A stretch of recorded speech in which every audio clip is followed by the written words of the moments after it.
ఇవ్వబడ్డం అంటే నన్ను ఇక్కడికి ఆహ్వానించినప్పుడు నేను ఒప్పుకోవడానికి 2 కారణాలు ఉన్నాయి.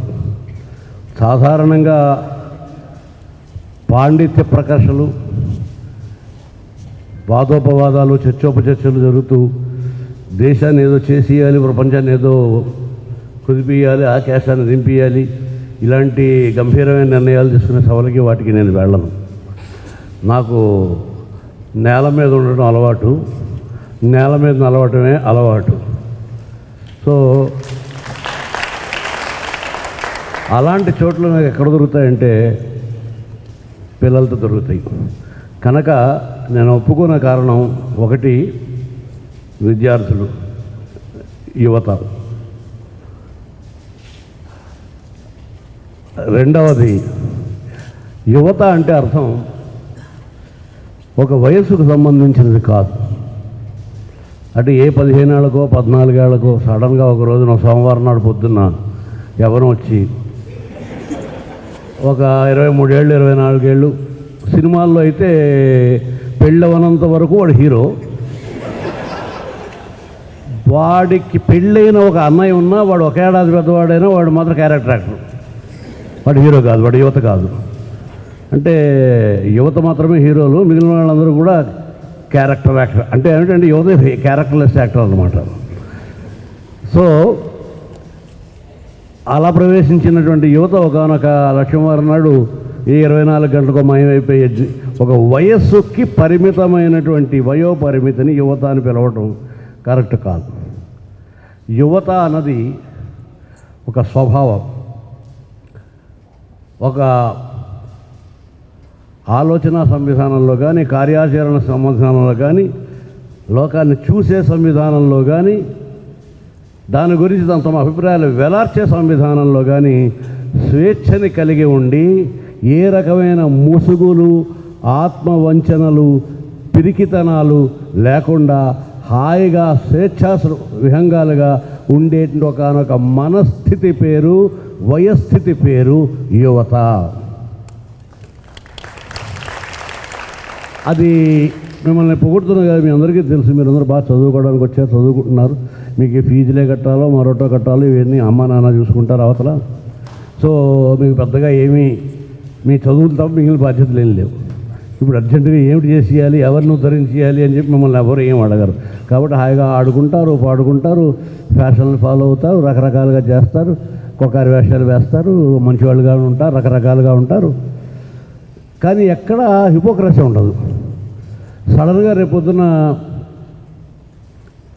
ఈ కాలేజీ దాటి వెళ్ళగానే ఏదో ఒక ఉద్యోగం, ఏదో ఒకటి చేస్తుంది, వ్యాపారం ఏదో ఒకటి చేయాల్సి వస్తుంది. సడన్గా మీరు నాణ్యత అయిపోతారు. ఎందుకంటే మీ కార్యరంగంలో, వ్యాపార రంగంలో ఉండండి, ఉద్యోగ రంగంలో ఉండండి, మరొకటి, కానీ ఎవరితో ఎలా డీల్ చేయాలి, కొన్ని పద్ధతులు ఉంటాయి. వీళ్ళతో కొంచెం లౌకికంగా మాట్లాడాలి, వీళ్ళతో కొంచెం సౌఖ్యంగా మాట్లాడాలి, వీళ్ళతో కొంచెం ర్యాష్గా ఉండొచ్చు, వీళ్ళతో కొంచెం మంచిగా ఉండకపోతే ఇబ్బంది అవుతుంది, లాభదాయకంగా ఉంటుంది. ఇలాంటి విచిత్రమైన రాజకీయాలు ఇవన్నీ వచ్చి ఒక రకమైనటువంటి తడబాటు వస్తుంది జీవితంలోకి. నేల మీద నడిచేవాడు పెద్దగా పడిపోడు, మామూలుగా ఉంటే, సోబరుగా ఉంటే. పడిపోయినా పెద్దగా దెబ్బలేం తగలవు. కానీ కొండనెక్కేవాడికి మాత్రం ఎత్తుదుగుతున్న కొద్ది బ్యాలెన్స్ చాలా అవసరం అవుతుంది, పడిపోయే ప్రమాదం ఎక్కువ అవుతుంది. కనుక జీవితంలోకి జీవితపు భారము, జీవితం కొండంత భారం నెత్తిని వెయ్యకుండా ఉన్నంత వరకు యూత్, ఆ తర్వాత నాన్ యూత్. ఆ యూత్ ఏజ్కి సరైనటువంటి ఆలోచన సంవిధానము, అవగాహన సంవిధానము అలవడినట్లయితే వాళ్ళు ఆ తరువాతి భారాన్ని చక్కగా నిర్వహించగలుగుతారు. మనం సర్కస్లో ఫీట్లన్నీ చూసి చాలా ఆనందించగలుగుతాం. ఒక్కటైనా చేయగలమా? చేయడానికి ప్రయత్నం చేయకూడదు కూడా. మనం కొనుక్కునే బండి ఎలా ఉండాలో అడ్వర్టైజ్మెంట్ ఇస్తే కింద రాస్తాడు, మీరు చదివేరో లేదో. కానీ ఇవన్నీ పర్యవేక్షణలో నిపుణులైనటువంటి వాళ్ళ చేత చేయబడిన స్టంట్స్, ఇవి మీరు చేసే ప్రయత్నాలు చేయకండి అని. అంటే అదే బండి మనం కూడా కొని అలాంటి ప్రయత్నాలు కనుక మనం చేసినట్లయితే ఈ హాత్ దిఖావో ఆద్మీ దగ్గర మనం కూడా చక్రాల కింద పడిపోతాం. అందువల్ల ఇట్లాంటి సంసిద్ధత ఉన్న వ్యక్తులు నాకు కావాలి. వాళ్ళతో భావాలు పంచుకోవటం మూలాన్ని వాళ్ళ తాలూకు దృక్పథం, జీవితాన్ని చూసే ఆలోచన సంవిధానం, వాళ్ళున్న సంవిధానం నాతోటి నేను వాళ్ళతో పంచుకుంటే వాళ్ళు నన్ను ప్రభావితం చేయటమో నేను వాళ్ళను ప్రభావితం చేయటమో జరుగుతుంది. కనుక ఈ రెండు స్వార్థాలకి అంగీకరించి ఒప్పుకున్న తర్వాత నేను అడిగాను, ఏం మాట్లాడతారండి అని వాళ్ళు అడిగారు. సాధారణంగా ఇట్లా వెర్నాక్యులర్స్ ఒకటి పెడుతున్నాం, అది మీతోనే ప్రారంభం చేస్తాం. చాలా ఆనందం వేసింది. అంటే అందరం కలిసి, భారతీయులు అందరం కలిసి ఎక్కడ చేరినా సరే, లేకపోతే ఏ భారతీయులు ఇద్దరు చేరినా సరే, ఏ తెలుగు వాళ్ళు ఇద్దరు చేరినా సరే, తప్పనిసరిగా హాయ్ డూడ్ దగ్గర నుంచి ఇంగ్లీషే తప్ప మరి ఏం అవకాశం లేని పరిస్థితుల్లో ఎవరి భాషలో వాళ్ళు మాట్లాడుకునేందుకు వివిధ భాషల తాలూకు వేదికలను ఏర్పాటు చేసి వారి ద్వారా మాట్లాడిద్దాం అనేటువంటి ఒక అద్భుతమైన నిర్ణయం తీసుకుని అది తెలుగులో నాతో ప్రారంభం చేయడం నాకు చాలా ఆనందం కలిగింది. అదొక కారణం. నేనేం మాట్లాడనండి అంటే మీరేం మాట్లాడతారని అడిగారు నన్ను. నాకు వేరే ఎజెండా అంటూ ఏమీ లేదంటే నేనే నా ఎజెండా. సో నేనున్న రంగము, నేను చేస్తున్న వృత్తి, నా మన ప్రవృత్తి, నేను ఎదిగిన సంవిధానం అందామా, పెరిగిన సంవిధానం అందామా, రెండింటికి చాలా తేడా ఉంది. పెరగటం అంటే అట్లా పెరుగుతూ ఉండటం గడగరలాగా, ఎదగటం అంటే మార్పులు ఏనాటికి ఆనాడు మార్పులు చేర్పులు చేర్చుకుంటూ ఒక దిశను ఏర్పాటు చేసుకుని ఆ ప్రయాణించడం పేరు ఎదగడం అంటాం. ఎదగడానికి పెరగడానికి మార్పు తెలుసుకోండి చాలు. సో ఆ విధంగా నా ఎజెండా అన్నప్పుడు సరే అన్నారు. కానీ తర్వాత రోజుకో సెంటెన్స్ చొప్పున పంపించడం మొదలుపెట్టారు. తెలుగులో నేటి తెలుగు సీమలో సాహిత్యపు పోకడలు అని ఒక హెడ్డింగ్ పెట్టారు. నేను అసలు వచ్చేటప్పుడు చెప్పాను కదా, అకాడమిక్ సెమినార్స్కి వాటికి ఎప్పుడు నేను వెళ్ళనని. ఎందుకనంటే అక్కడ తర్కన్ రాజ్యం వెళ్తుంటుంది, బోల్డని కొటేషన్స్ ఉంటాయి. అది పాల్ లూయిస్ అన్నట్టు, పాల్ లూయిస్ అన్నాడో లేదో నాకు తెలియదు, వాడు ఎక్కడ ఉంటాడో కూడా నాకు తెలియదు. నాకు చాలా పరిమిత జ్ఞానం, నా చుట్టుపక్కల ఉన్న బ్రతుకు అదే నాకు తెలిసినటువంటి పాఠశాల.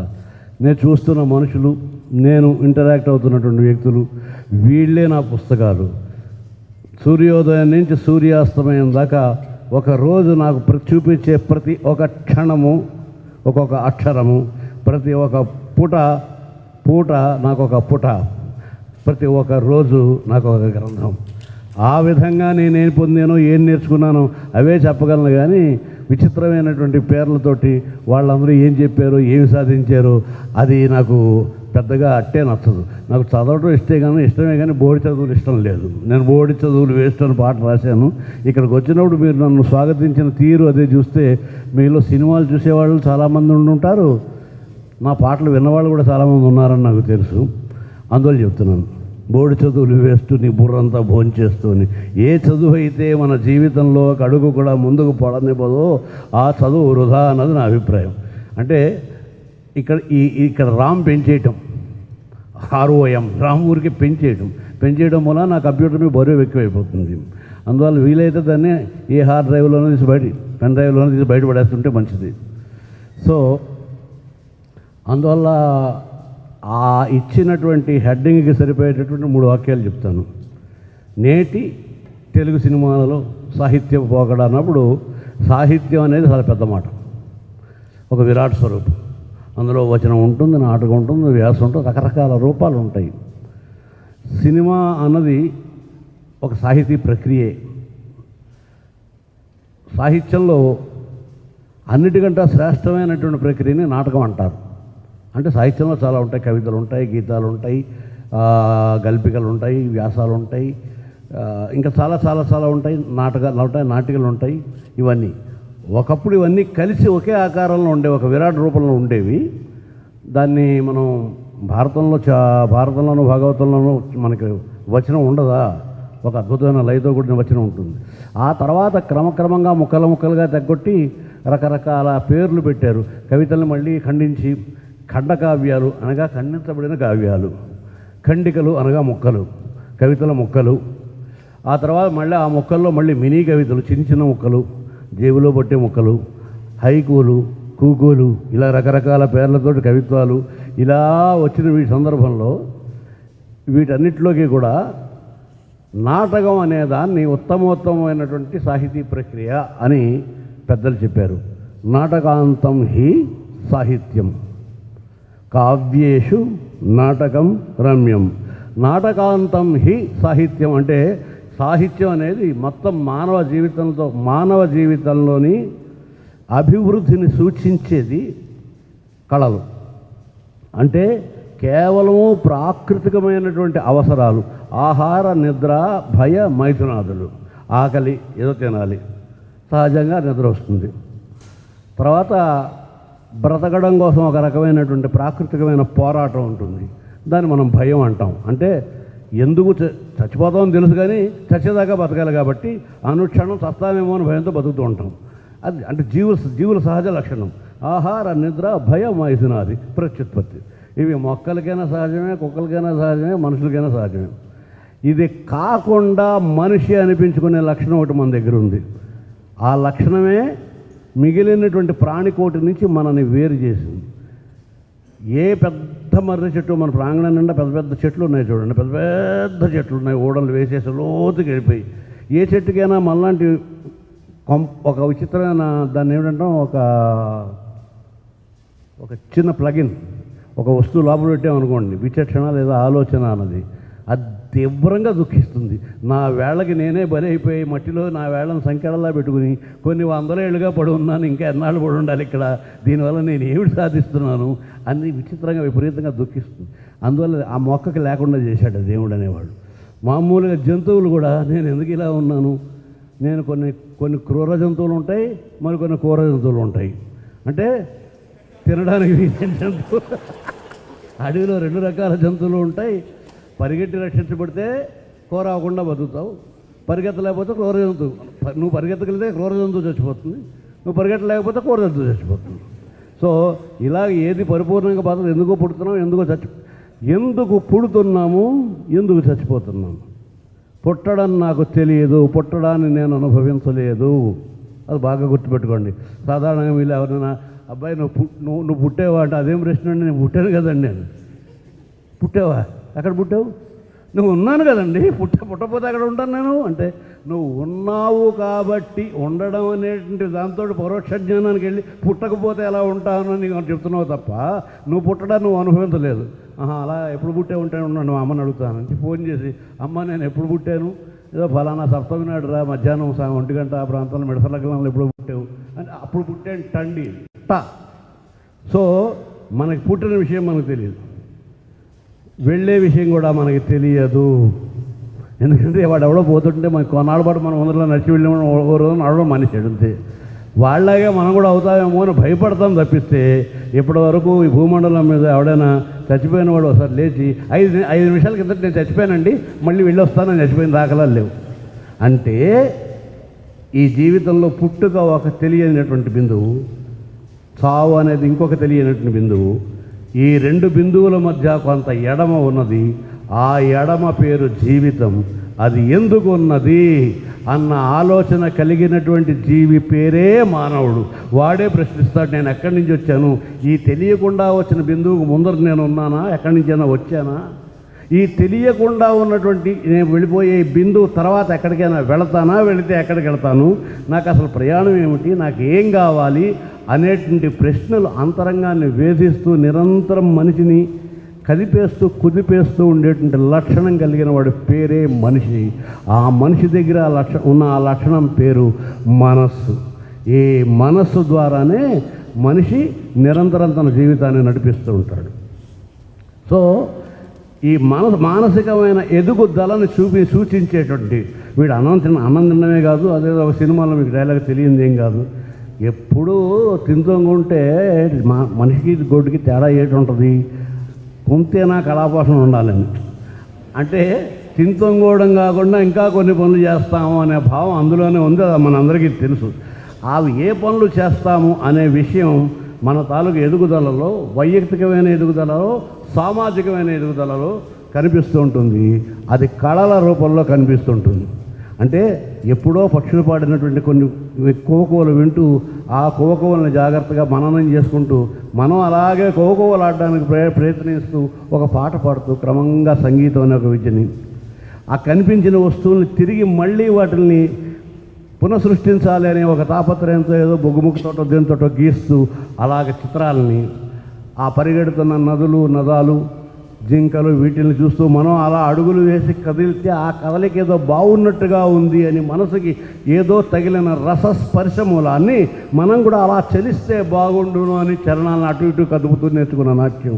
ఇట్లాగా ఆ మనిషి తాను పెంచుకున్నటువంటి కళల ద్వారా తన నాగరికత తాలూకు ప్రస్థానాన్ని మనకి ముందర చూపిస్తాడు, ఎంత ఎదిగాడు అన్నది.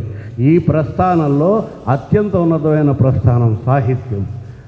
ఆ సాహిత్యంలో అన్నిటికంట ఉత్తమమైనది, శిఖరాయమైనది, పర్వతాలలో ఎవరెస్ట్ని మించిన శిఖరం ఇప్పటివరకు ఎవరు చూడలేదు కాబట్టి లేదు అంటాం. అలాగే నాటకం మించి సాహిత్యంలో ఇంకే ప్రక్రియ లేదు. కవిత్వం చెప్పి మరో చెప్పి ఏం చెప్పి ఏదైనా సరే నాటకం అన్నది సాహిత్యానికి శిఖరాయమానమైన వస్తువు. ఎందుకు అంటే ఇప్పుడు కవిగా నువ్వు నా గుండె బద్దలైపోతుందని, గుండె ఏం బద్దలైపోవట్లేదు, మామూలుగానే ఉంది. నాకు సప్త సముద్రాలు కళ్ళల్లో పొంగుతున్నాయండి, ఒక్క చుక్క కూడా పొంగట్లేదు. అగ్ని పర్వతాలు నా మెదడులో పేలిపోతున్నాయండి. ఇలాగ నీ ఇష్టం వచ్చినట్టు కవిత్వాలు రాసివచ్చు. కానీ చూపించు అంటే ఎలా చూపిస్తావు? సో మనసుకి అందనివి, మామూలు మాటల్లో చెప్పలేని భావాలను కూడా మన జీవితంలోని పాత్రల ద్వారా తీసుకువచ్చి వాటిని అక్కడ చూపించి ఆ భావం మనకి కలిగేలాగా.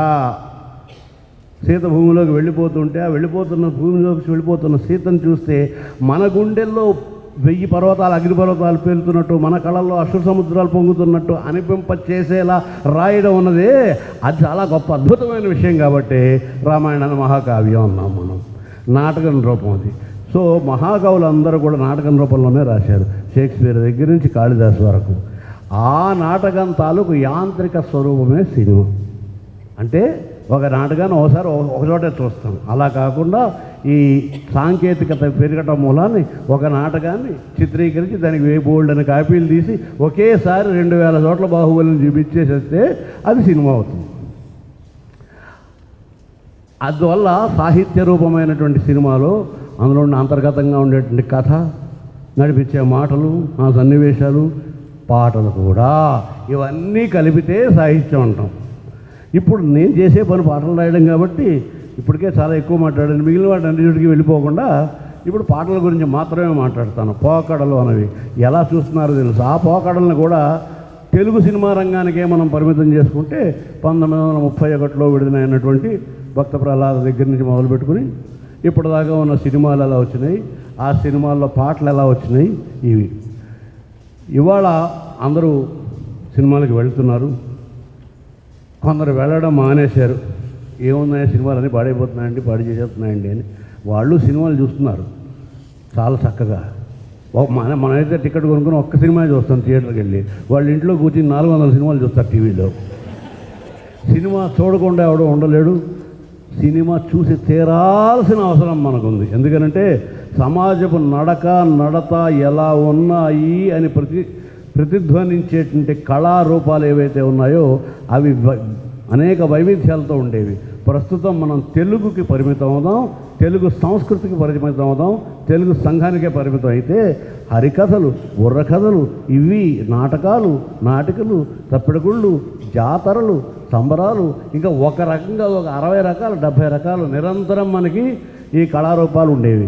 క్రమంగా అన్నిటినీ మింగేసి ఈ సాంకేతికత విశ్వరూపం దాల్చి ఒక రకమైనటువంటి ఆక్టోపస్ ఇలాగ వచ్చి మొత్తం అన్నిటినీ కలిపేసుకుని మీరు కూడా రేపొద్దున ఈ ఉన్నతమైన సాంకేతిక నైపుణ్యానికి సంబంధించిన విద్యలు అభ్యసించడానికి అర్హులనే మిమ్మల్ని తీసుకొచ్చి ఇక్కడ పెట్టారు ఐఐటీలో.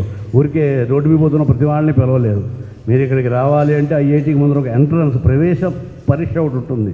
దాంట్లో మిమ్మల్ని పరీక్షించి అత్యున్నత ప్రమాణాలు కలిగిన సాంకేతిక విలువల గురించి సమాధ్యాయనం చేయగలిగినటువంటి ప్రజ్ఞావంతులు సుమ వీళ్ళు అని చెప్పి వీళ్ళని ఇక్కడ తీసుకొచ్చి పెట్టారు. మీరు రేపు పొద్దున బాగా నేర్చుకుని ఇంకా ఇంకా ఇంకా ఇంకా సాంకేతిక పరిజ్ఞానం